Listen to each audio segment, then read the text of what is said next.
Saludos amigos, bienvenidos a esta nueva entrevista a fondo con RNN. Hoy nos complace tener como invitado a Monseñor Víctor Masalles, obispo de la diócesis de Baní, con quien vamos a conversar sobre algunos temas de interés, sobre el tema de las tres causales, sobre el tema de la identidad de género y otros asuntos que preocupan a los dominicanos en sentido general. Hacemos una pausa y de inmediato comenzamos con la entrevista.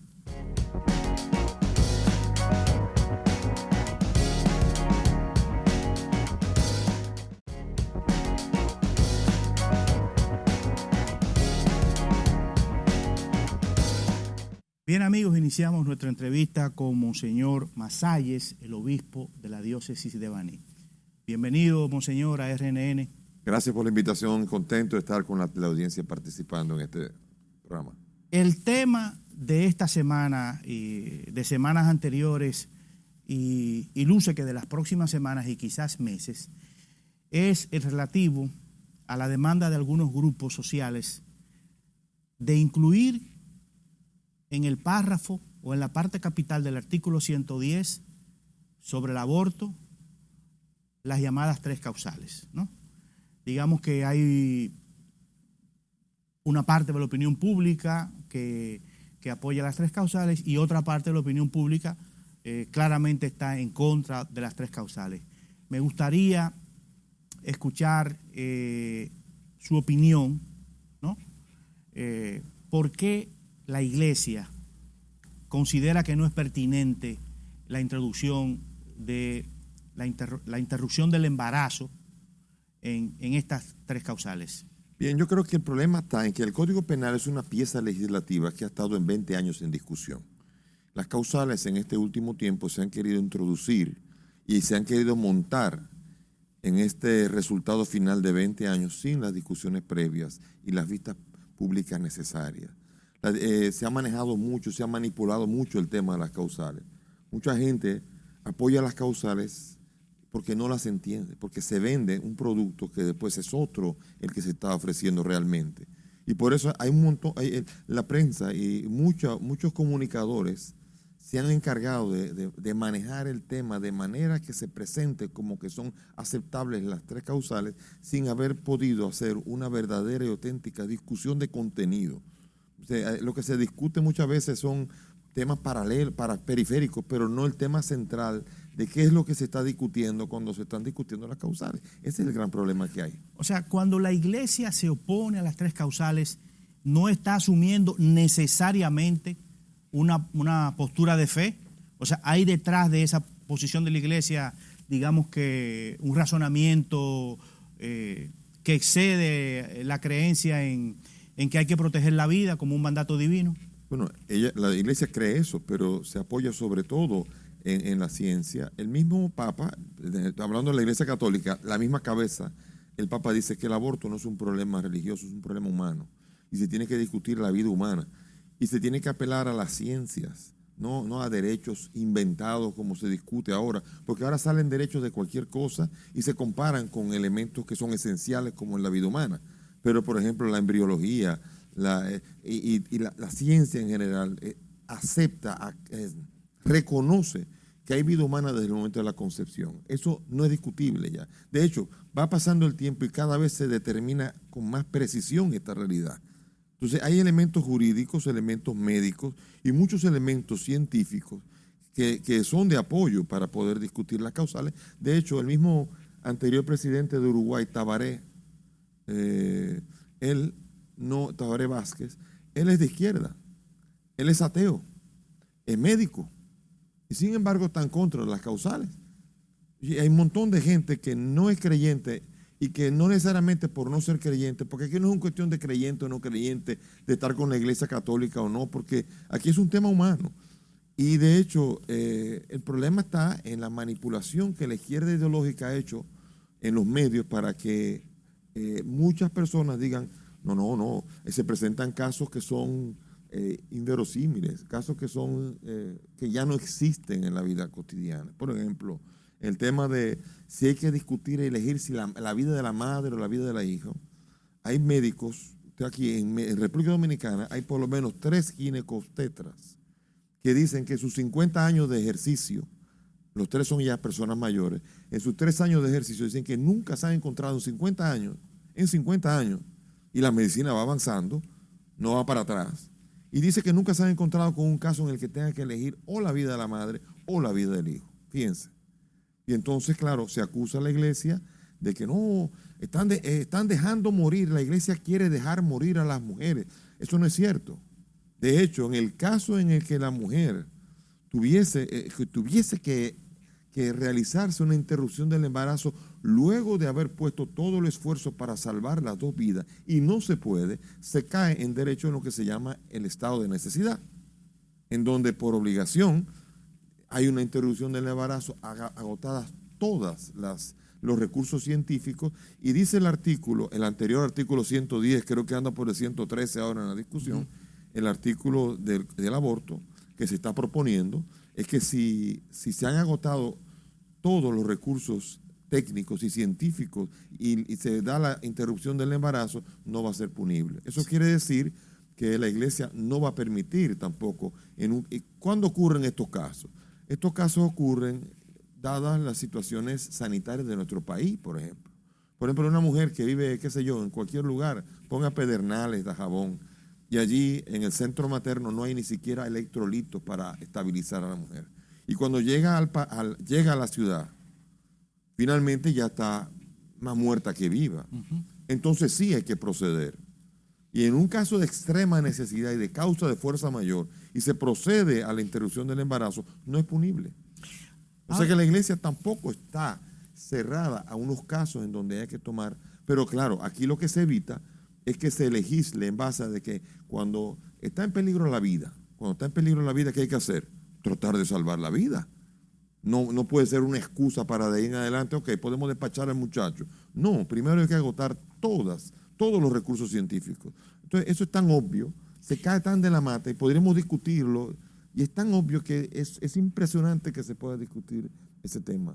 Yo estuve viendo recientemente una declaración del 2011, creo que del episcopado alemán, en unos casos, o en un caso que se presentó en Colonia, de una mujer que había sido violada, y me parece que el episcopado alemán estuvo de acuerdo con que en esos casos donde todavía no hay, digamos que, fecundación, pudiera utilizarse, por ejemplo, la pastilla del día después.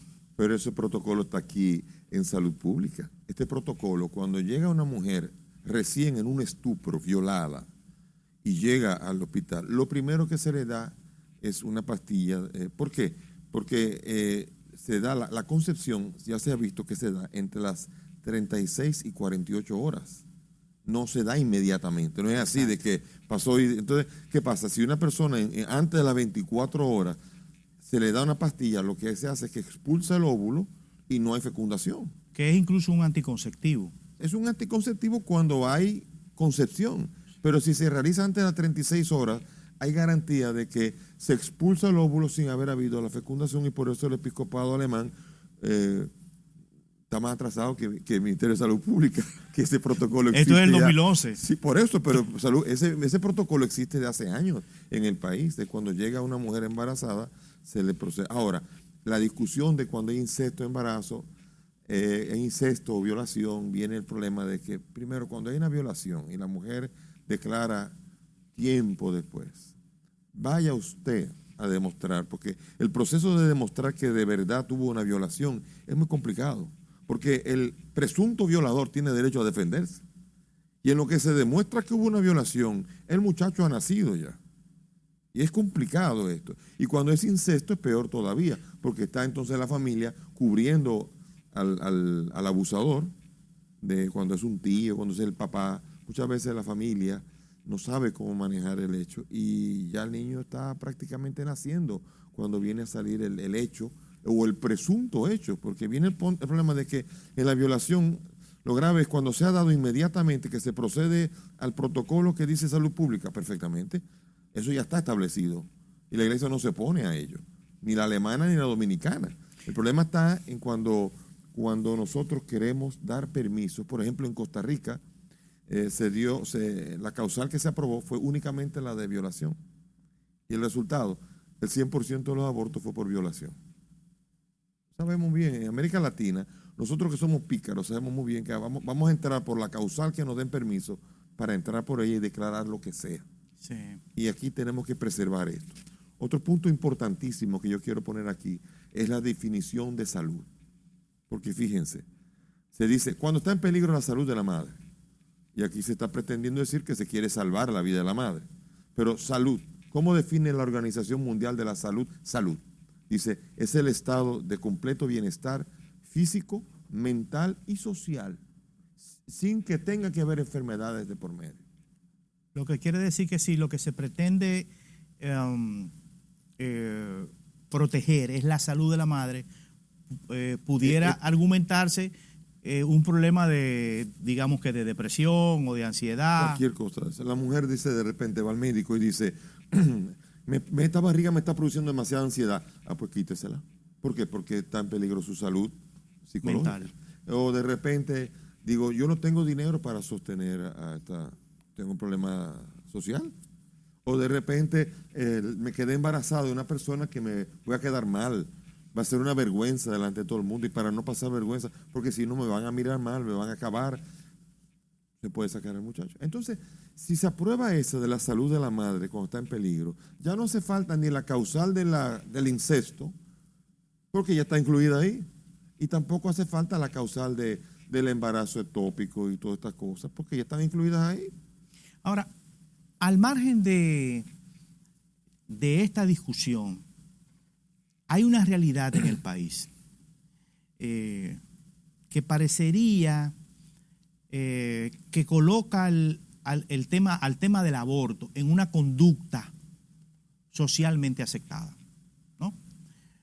O sea, aquí no ha habido, que yo recuerde, una sola condena por aborto.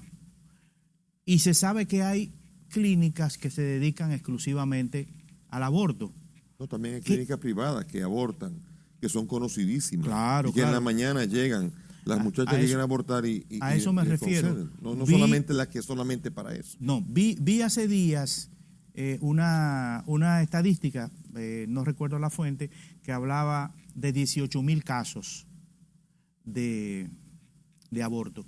¿Qué se puede hacer en República Dominicana para reducir esos niveles de aborto? ¿Qué se puede hacer, por ejemplo, con el tema del embarazo juvenil? O sea, ¿qué estamos haciendo en el país? Sí, llamaremos los embarazos no deseados. No deseados. Porque no solamente para adolescentes embarazadas, y para los embarazos no deseados, hay que afrontar el problema, no simplemente diciendo vamos a matarlos y así lo solucionamos. Ese no es el problema. Hay que atacar de raíz el problema. Y aquí hay un problema educativo importante, lo que se llama un proceso de educación socioafectiva adecuado para poder hacer que haya una reducción auténtica de los embarazos no deseados. Por ejemplo, hay un programa muy conocido en Venezuela, que está en 24 países, que se llama Aprendiendo a Querer. Es un programa de educación socioafectiva que incluye desde el primero de la primaria hasta el último año de secundaria, educación socioafectiva, que se ha demostrado en los 24 países en que está implementado, que reduce hasta en un 90%, y en algunos países ha sido 100%, los embarazos de adolescentes. ¿Por qué? Porque aquí viene el problema de la irresponsabilidad con la que se maneja lo que se llama la sexualidad, el acompañamiento al joven y sobre todo el bombardeo que la música urbana y este tipo de música bombardea ideológicamente a los muchachos y a las muchachas para la irresponsabilidad, en donde no se entiende la sexualidad como algo hermosísimo, como un don de Dios, y si usted no es creyente, como un regalo de la naturaleza, pero que hay que saber manejar con responsabilidad. Y si nosotros no educamos con responsabilidad, estamos solucionando el problema de una manera equivocada. Y no creo que sean 18,000, me parece que el dato es un poco inflado. Pero aún así, independientemente de los 18,000, estamos hablando de que la necesidad aquí es de que haya un proceso de gente educada sexualmente para que pueda evitarlo y para que no tenga que después pretender tener el aborto como una opción, y mucho menos que se legisle para que esas personas en las que se ha actuado con irresponsabilidad porque no entienden las consecuencias, entonces que se legisle para hacer laxo en eso. Si usted va a hacer laxo en eso, séalo en el homicidio y séalo en todo lo demás. Pero ¿cómo podemos nosotros entender que la solución es que, porque hay más delincuentes que abortos? Yo creo que hay más de 18,000 robos. Así es. Entonces no podemos evitarlo, vamos a permitirlo entonces, ¿verdad? O si hay asesinatos, y como no podemos evitarlo, vamos a permitirlo, vamos a legislar a favor. Eso se llama querer resolver por las ramas un problema y no ir a la raíz del problema. Y esa es la manera en cómo los medios han manipulado a la gente. Ya ven el problema, ya como el problema, pero no ven qué ha pasado antes y cómo solucionamos desde antes para que eso no ocurra, para que no hayan niños o niñas de 14 años, 13 años embarazadas. ¿Cómo podemos hacerlo?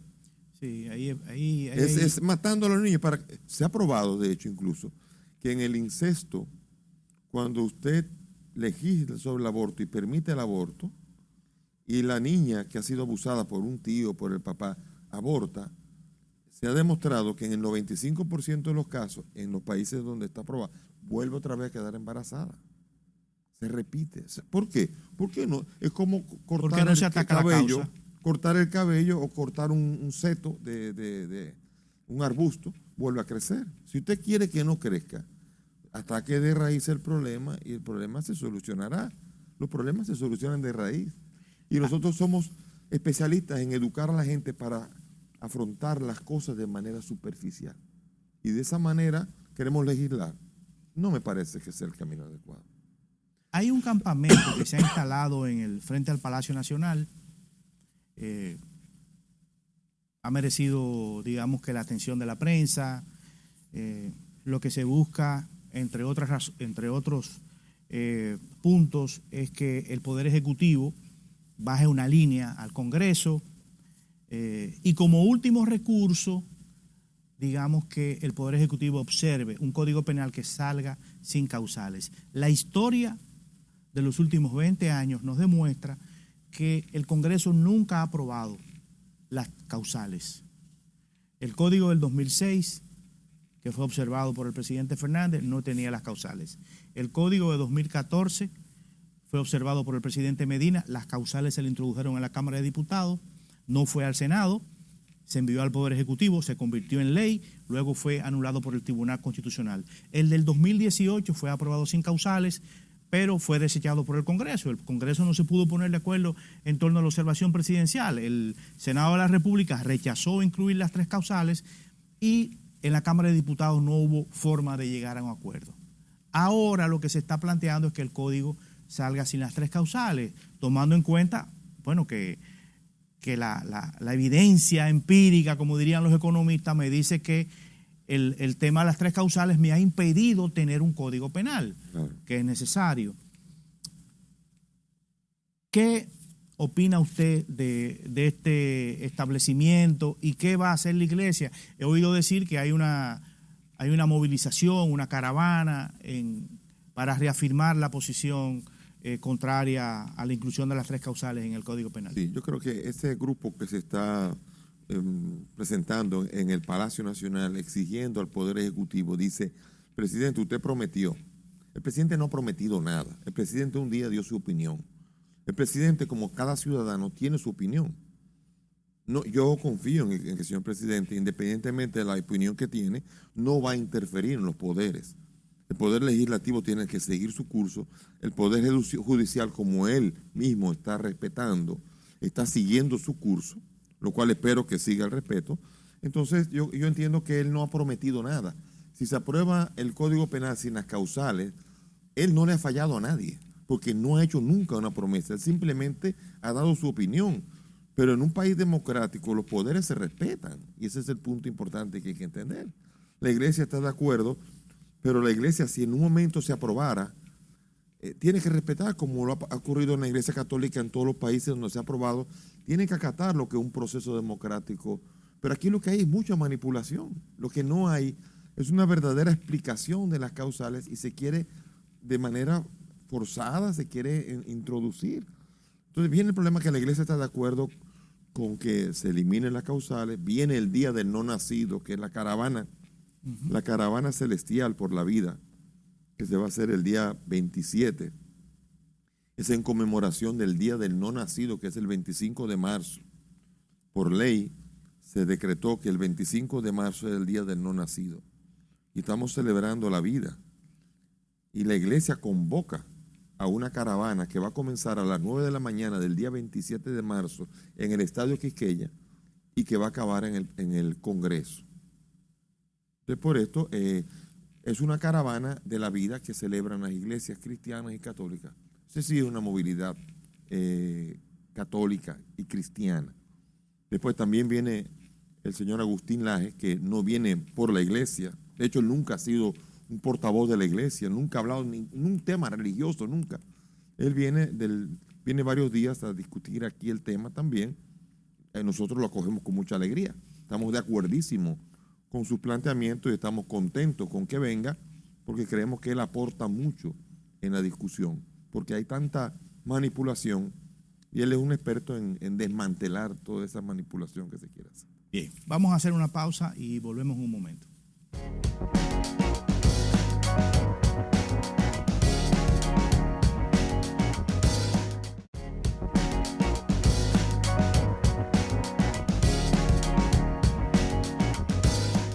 Continuamos conversando con Monseñor Víctor Masalles, obispo de la diócesis de Baní. Uno de los temas que no es muy frecuente encontrar en la discusión dominicana es el que tiene que ver con la forma en que la iglesia como institución ha venido evolucionando, ¿no? Todo el mundo reconoce que desde el Concilio Vaticano II hemos tenido, digamos, que una iglesia mucho más cercana a la gente. Eso se aceleró probablemente con los documentos de la iglesia latinoamericana, Medellín, Puebla, no sé si Santo Domingo, ¿no? En ese periodo surge en el 68 la teoría de la liberación de manos del padre Gutiérrez. Una época difícil porque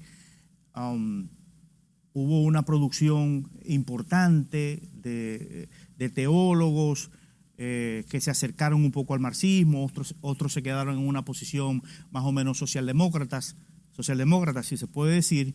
Luego vino la instrucción vaticana sobre teología de la liberación del entonces cardenal Ratzinger, ¿no? Y bueno, ¿qué queda de todo eso, no? Incluso ampliaría la pregunta: ¿qué está pasando a nivel de iglesia con el pensamiento social, con esa doctrina social que surge con la Rerum Novarum y a la que diferentes papas aportaron, ¿no? Desde 40º año, 100º año, Labor en Exercens, Sollicitudo Rei Socialis. ¿Cómo está la discusión a nivel de iglesia? Bueno, el tema en América Latina, que surgió el tema de la reflexión desde la realidad de los pobres, es una realidad que ha sido muy interesante, se alimentó mucho con el marxismo. Desde el lugar del pobre. Desde el lugar del pobre, así es que Hay un libro de uno de los teólogos latinoamericanos. Sí, entonces, a partir del año 89, que fue la caída del muro de Berlín, hubo un cambio grande de la fisonomía de la política mundial. La izquierda tuvo una convulsión enorme con la caída del bloque soviético, lo cual hizo que se tuviese que reciclar mucho de lo que eran las reflexiones desde el pobre, alimentadas de los análisis marxistas. Entonces, queda como un discurso que tuvo dificultades para encajar y se ha ido más enganchando más en ecología y en diferentes lugares, en ecumenismo, porque la izquierda política tenía mucha fuerza alimentada desde ese bloque soviético. En este tiempo ha cambiado todo y la izquierda ha tenido un viraje y ahora es una izquierda que es más bien de corte ideológico y que se ha cambiado hacia la tolerancia, hacia la aceptación de la diversidad. Los derechos. Y todos los derechos humanos y todo esto. Porque la derecha se fortaleció mucho con la caída del muro de Berlín. Entonces está más el reclamo de los derechos que la lucha. O sea, una vez que los poderes de la derecha se fortalecen, es muy difícil ir a ellos sin el reclamo de la izquierda y sin el apoyo popular, ya no para una lucha armada o para una lucha de reivindicación, sino para la reivindicación de los derechos. Y desde allí, claro, ha tomado una cantidad enorme de vertientes. Por eso la iglesia normalmente a lo largo de los siglos ha tenido que ir caminando, pero este es un tiempo complicadísimo porque desde el interior de la iglesia hay grandes discusiones acerca de la izquierda ideológica y la derecha ideológica. Entonces, incluso este Santo Padre, que es con una apertura enorme, se ha presentado con una valoración de la teología de la liberación, con la canonización de Monseñor Oscar Romero y con diversos pasos que dan apoyo a la teología latinoamericana, lo que se llama la teología latinoamericana. Sin embargo, también ha creado muchos conflictos en países que no son latinoamericanos, que no entienden. Por ejemplo, a Estados Unidos le cuesta trabajo el discurso del Papa Francisco. Le cuesta un poco de trabajo, sobre todo cuando habla de la encíclica Laudato Si, donde se reclama un nuevo estilo de consumir, cuando un país que se basa en el consumismo para poder, es que es el motor de la economía del consumismo, o en Europa o en diferentes lugares donde, en África, donde la diversidad, la aceptación de los matrimonios homosexuales como promueve él, la tolerancia. Hay naciones en que esto les cuesta mucho más trabajo.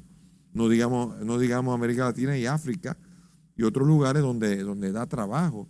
Por eso, ser papa en un mundo tan diverso como este, yo me imagino que debe ser muy difícil. Una tarea y bien. sobre todo que ya no hay ese bloque de derecha y de izquierda. Ya no existe eso. Eso es derecha e izquierda. Esto es de los años 70 y 80.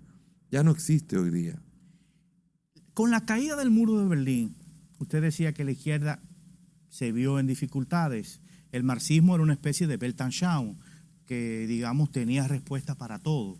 Una filosofía de la naturaleza, una filosofía de la historia, una doctrina, una ideología política. Y bueno, Fromm decía que todo el mundo necesita un marco de orientación y devoción.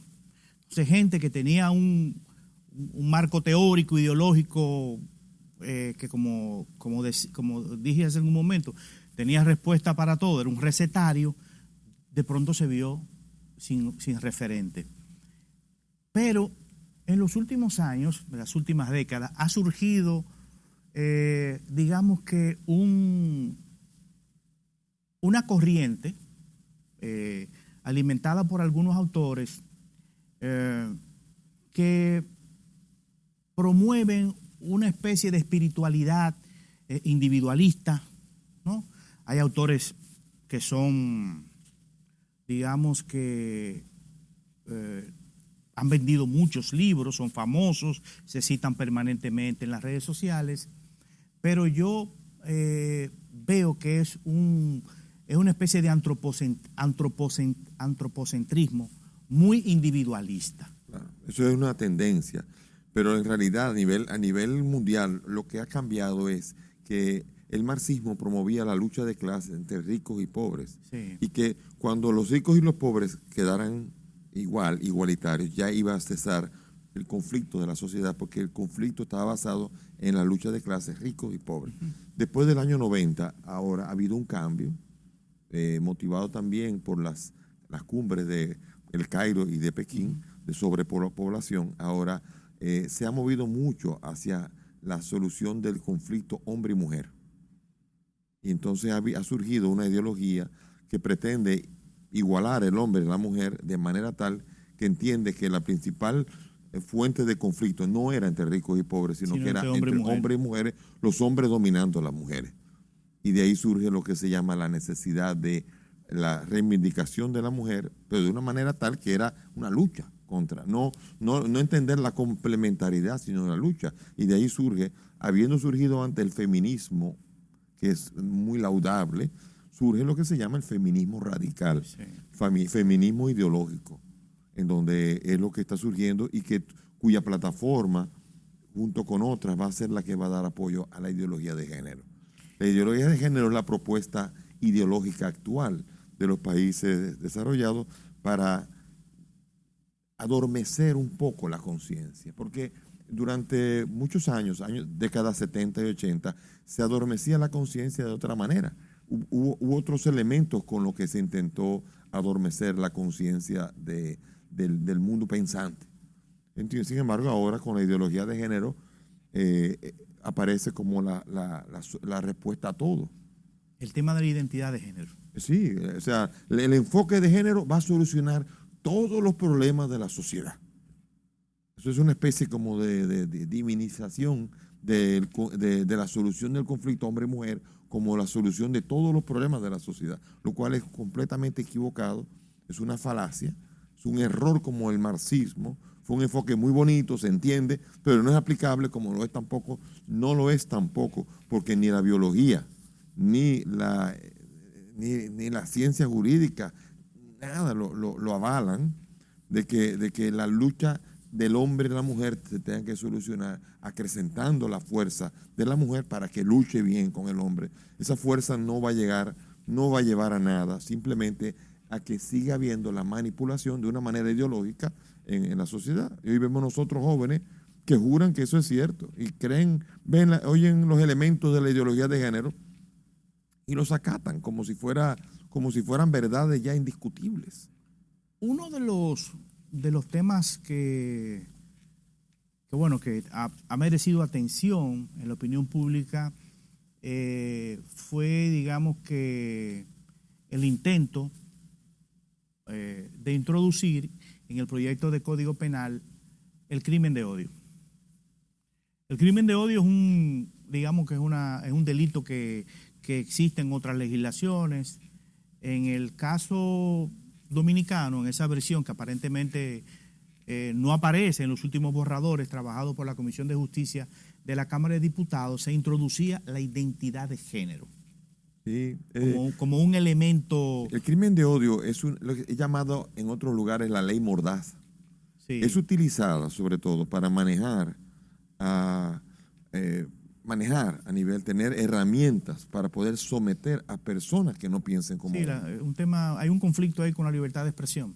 Sí, exacto. Por ejemplo, en Estados Unidos es conocido en Atlanta el predicador que hacía una oración, era bombero también, era jefe de la división de bomberos y era un pastor. Y él estaba hacia las mañanas, todas las mañanas, oración antes de comenzar junto con su cuerpo de bomberos. Finalmente mandaron a un par de feministas diciendo que quería casarse en la iglesia. Y como no se casaban en la iglesia porque él dijo que no podían, porque su doctrina no se lo permitía, le cerraron la iglesia. Y así cualquier cosa, ¿por qué? Porque se consideraba que era odio.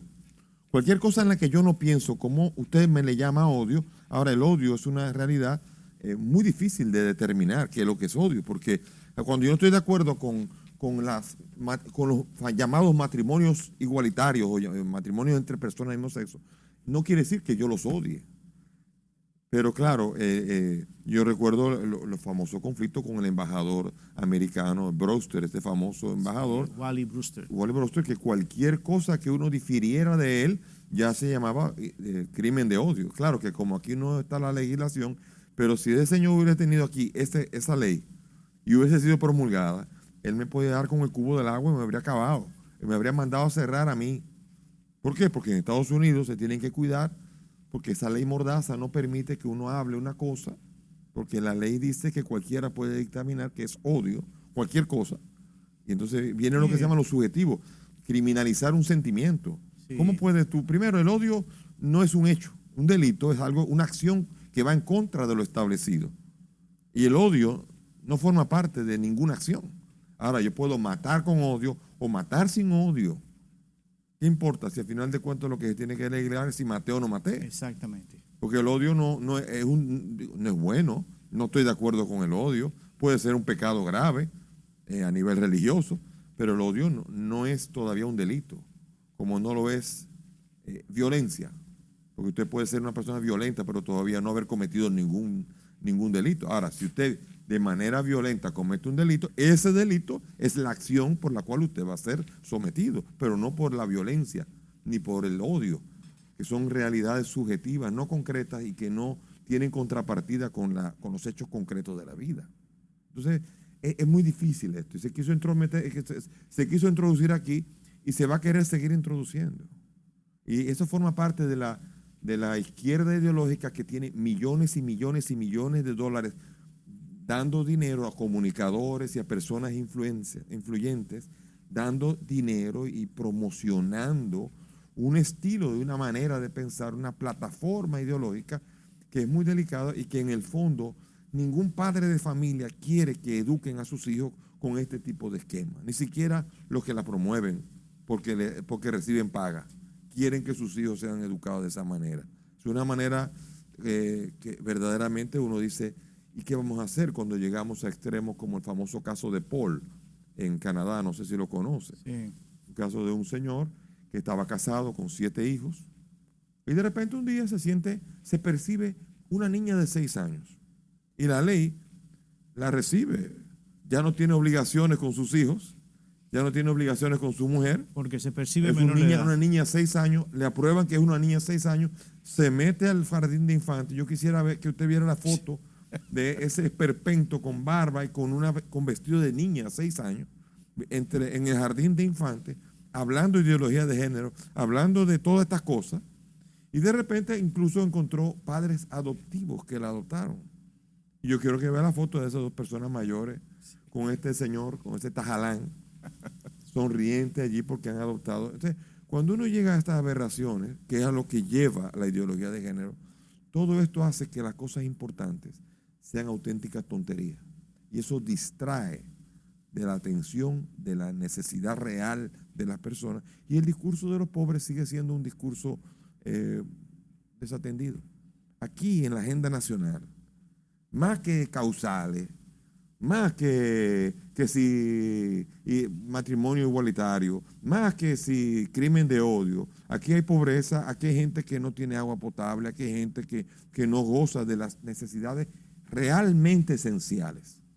Y claro, las necesidades de personas de primera línea, de primer apoyo en la ideología de género, pasan adelante de todas estas personas que van a quedar rezagadas en la agenda nacional. Y eso es lo grave. Vamos a hacer una pausa para volver con el último segmento de esta entrevista a fondo.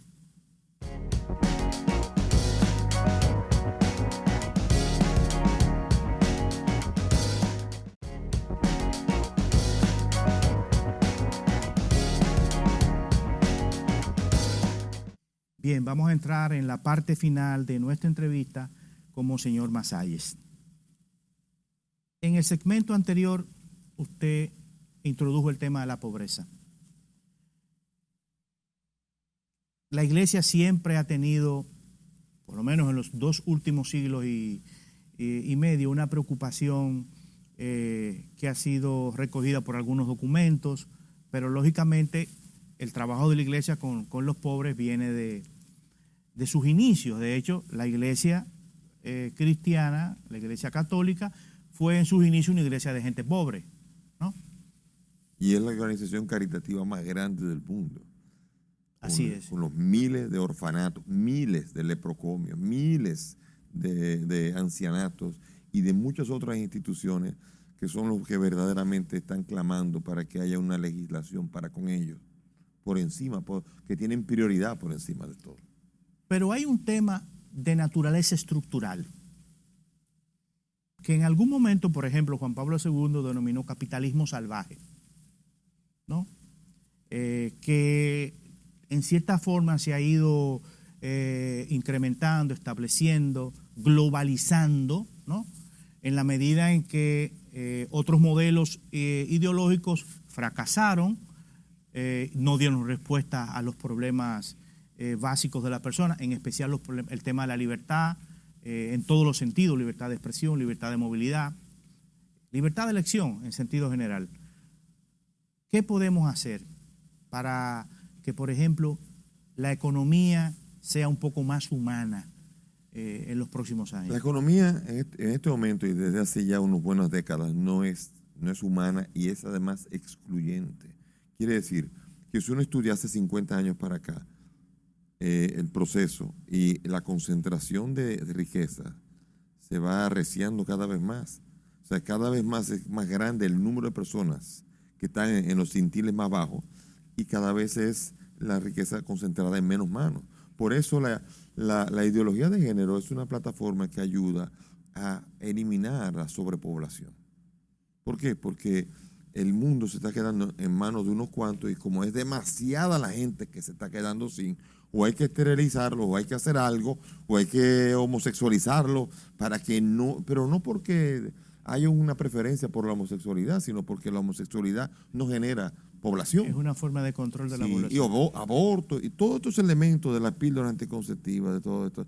Todo esto es toda una plataforma organizada para reducir el exceso de población, porque es la manera de solucionarlo. En vez de dar de lo que usted tiene, porque hay personas que tienen miles de millones de pesos, miles de millones y de dólares. Sin embargo, en vez de dar, en vez de trabajar para que haya una verdadera igualdad, aquí lo que estamos hablando es de eliminar, de que haya un proceso de eliminación de la población de una manera extraordinaria. Eso es maltusianismo. Sí, pero encubierto. Es porque no quiero que desaparezcan. Si es demasiado, yo no voy a dar que desaparezcan. Esa es la actitud, esa es la mentalidad del rico multimillonario. Y necesita de que desaparezcan estas personas porque estorban en la sociedad. No porque hay poco espacio. Tú sabes que si construyéramos una ciudad y toda la población del mundo actual la ponemos en una ciudad con parques y con todo organizado, con metro, todo, una ciudad convencional, dicen que la población cabría en el estado de Texas. En el estado de Texas cabría la población entera. Y para alimentar a esa población haría falta un terreno como por ejemplo el país de la India. Imagínate el mapa mundi, la India sembrada y con vacas y con chivos y todo el mundo en Texas y el resto vacío. Y dime tú si eso es un indicio de que hay un exceso de población. Claro, nos han metido ese mito desde los años 60 y 70, porque allí comenzó todo el mito de la sobrepoblación, fruto de la agenda Rockefeller, que siempre el pensamiento del multimillonario, que desaparezcan, que son demasiados pasando hambre, mientras menos haya mejor, vamos a ver qué hacemos. Una forma es denle para que todos podamos comer, o si no, que desaparezcan. Y eso es la otra opción. Hay un tema que preocupa mucho a los dominicanos y que siempre está en el tapete, pero ahora con la intervención reciente del presidente de la República en la Asamblea Nacional, digamos que se ha acrecentado o se ha actualizado.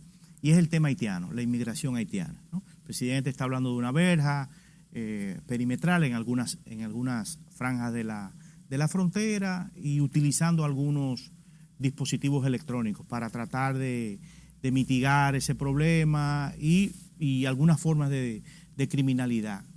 ¿Cómo ve usted esto? Esto suena muy moderno, pero el problema grande no es la verja. Podemos poner un muro entero y con puertas, las puertas y todo, pero el problema es quién vigila esa puerta. Ese es el problema, porque aquí la frontera se ha convertido en un lugar de corrupción, de peaje, de cobrar. Las personas que van, los militares que van muchas veces allá, van contentos porque van a cobrar peaje y cobran mucho peaje. O sea, porque son muchas las personas que van entrando. Entonces, aquí, si usted quiere de verdad un control de decidir quién entra y quién no entra al país, usted tiene que determinar unas leyes y sobre todo hacer que se cumplan y tener el personal no corruptible que sea capaz de manejar esa entrada, porque si no, en mi casa no entra nadie que no sea quien yo diga, pero aquí no, aquí es la casa de todos y es la casa de nadie, y entonces el problema no es los dispositivos, que si los drones, que si las verjas, que si el muro entero, que si no, el problema es quién tiene el pestillo. Hay una arista de esta discusión que se relaciona con la vacunación, ¿no? Hay quienes dicen que, por ejemplo, esa población de inmigrantes ilegales o no debe ser vacunada o debe ser vacunada luego que sean vacunados todos los dominicanos. ¿Cuál es su opinión de este tema? Bueno, nos conviene que incluso los que entren estén vacunados. O sea que yo creo que aquí el proceso de vacunación no tiene que ver con nacionalidad. Estamos con los que están estables aquí, Sí. y sea haitiano o no haitiano, sea venezolano, de lo que sea, me va a contagiar o no me va a contagiar en la medida que esté sano. Por lo tanto, a mí me conviene que la población que esté aquí, sea de la nacionalidad que sea, que esté sana. Por lo tanto, el proceso de vacunación tiene que ser no en función de primero los dominicanos, después esto y después los otros, después los venezolanos, después los haitianos de último. No es así que funciona con todo este proceso de una población que contagia. Después, las leyes migratorias son otra cosa y hay que aplicarlas. Sí. Eso yo creo que hay que aplicarlo cuando se quiera aplicar. Pero yo creo que con lo que tenemos aquí, si yo tengo una persona de repente que me dijo el gobierno que tengo que tener en mi casa, y me dijo, usted tiene que tener a esas 3 personas metidas en su casa. Pues yo quiero que estén vacunadas también. Sí. No, pero que no son de mi casa, pero yo quiero que estén vacunadas porque me pegan a mí también. Es tan obvio que es necesario que la población entera sea sometida al control contra esta pandemia para que no estemos curando a un grupo para que el otro le contagie. Tenemos que ver todo en su conjunto para hacer una política de sanidad con los que viven en un sitio. Eso no tiene que ver con nacionalidad ni con prioridad.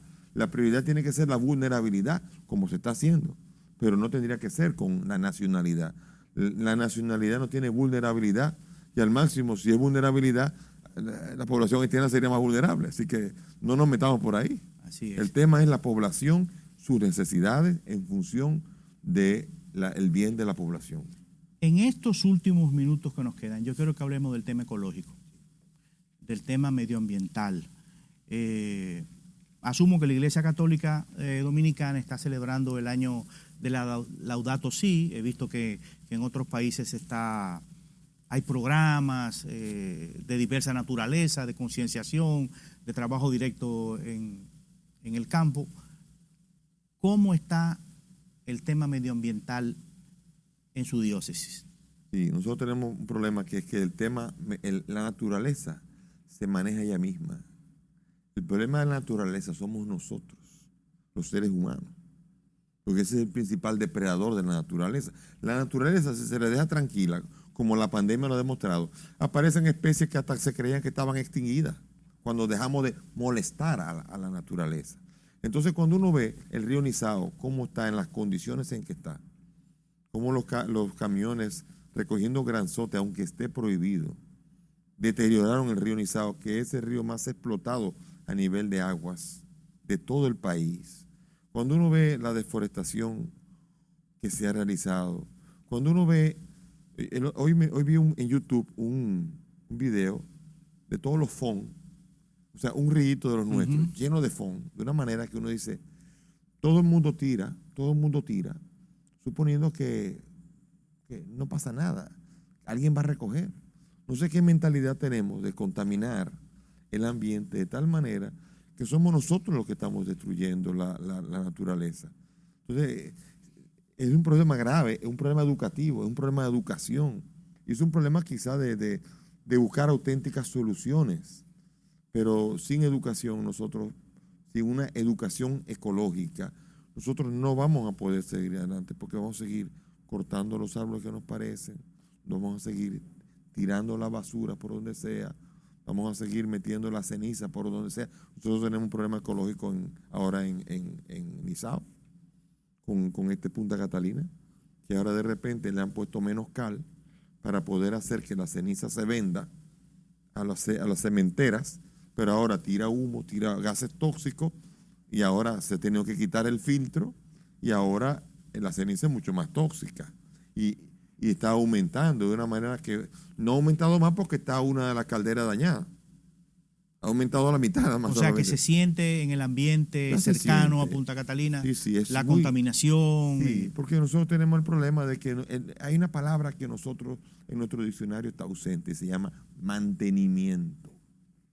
Y esa es una de las palabras que deberíamos aprender a manejar en todo, mantenimiento.